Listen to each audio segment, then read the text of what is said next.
Assalamualaikum warahmatullahi wabarakatuh. Perkenalkan, nama saya Siko Fauzia Ahmad dari Prodi STR Keperawatan kelas 1C. Di sini saya akan menjelaskan tentang sistem reproduksi manusia. Baik, di sini saya akan menjelaskan tentang organ reproduksi wanita bagian eksternal. Yang pertama ada mons pubis, yaitu berupa gundukan jaringan lemak yang menutupi tulang kemaluan. Pada saat pubertas, bagian ini mulai ditumbuhi rambut. Terdapat kelenjar sebasea yang menghasilkan minyak. Kelenjar ini juga mengeluarkan feromon untuk menginduksi gaya tarik seksual. Yang kedua ada labia mayora, yaitu bibir besar atau bibir luar. Itu adalah lipatan kulit berdaging yang membungkus dan melindungi organ reproduksi eksternal lainnya. Pada masa pubertas, bagian ini juga mulai ditumbuhi rambut serta menghasilkan keringat dan minyak. Bagian ini merupakan padanan skrotum pada pria. Yang ketiga ada labia minora atau bibir kecil atau bibir dalam. Memiliki ukuran dan bentuk yang bervariasi. Lebarnya bisa sangat kecil, yakni 5 cm. Terletak di dalam labia mayora dan mengelilingi lubang vagina dan uretra. Yang keempat ada klitoris, yaitu kedua bagian labia minora bertemu pada klitoris, yakni tonjolan kecil dan sensitif yang sepadan dengan penis pada pria. Organ ini merupakan kelenjar yang terbelah menjadi dua bagian dan membentang ke arah vagina di kedua sisinya. Yang kelima ada kelenjar Bartholin, yaitu terletak di kedua sisi lubang vagina. Saat dirangsang, kelenjar Bartholin akan mengeluarkan cairan kental yang berfungsi sebagai pelumas saat berhubungan intim. Yang keenam adalah himen atau selaput darah, jaringan tipis halus yang umumnya menutupi sebagian lubang vagina. Yang ketujuh, uretra, lubang tempat keluarnya urin terletak tepat di atas lubang vagina. Baik, selanjutnya saya akan menjelaskan tentang organ reproduksi wanita bagian internal. Yang pertama ada vagina, dikenal sebagai jalan lahir, merupakan saluran yang menghubungkan organ eksternal dan internal. Lokasinya berada di belakang kandung kemih dan di depan saluran cerna.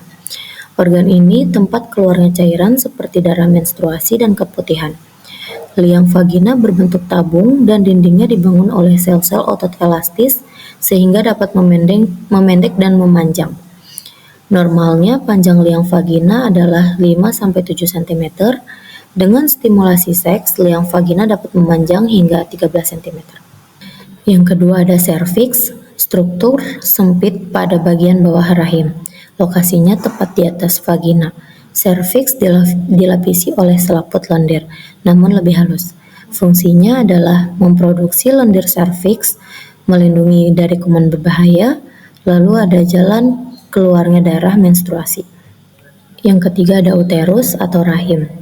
Fungsinya untuk tempat janin tumbuh dan berkembang, lalu berkonstruksi, terutama waktu bersalin serta sudah bersalin.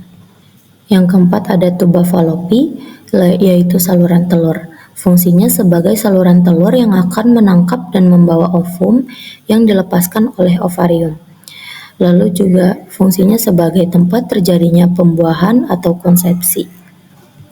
Dan yang terakhir ada ovarium atau indung telur, yaitu fungsinya menghasilkan sel telur atau ovum, menghasilkan hormon-hormon progesteron serta estrogen, lalu mengatur haid. Selanjutnya saya akan menjelaskan tentang organ reproduksi pria bagian eksternal. Yang pertama ada skrotum atau kandung testis, fungsinya melindungi testis dan menjaga suhu sperma.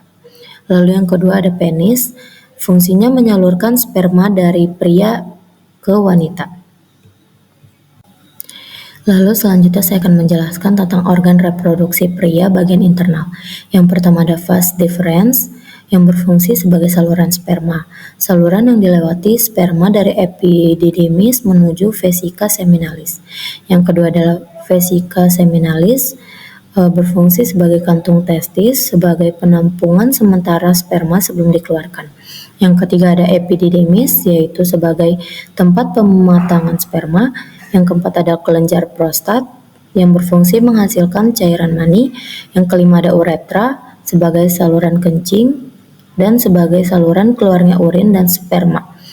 Lalu yang keenam adalah testis, yaitu berfungsi sebagai menghasilkan sperma. Baik, cukup sekian pemaparan materi dari saya. Kurang lebihnya mohon maaf. Wassalamualaikum warahmatullahi wabarakatuh.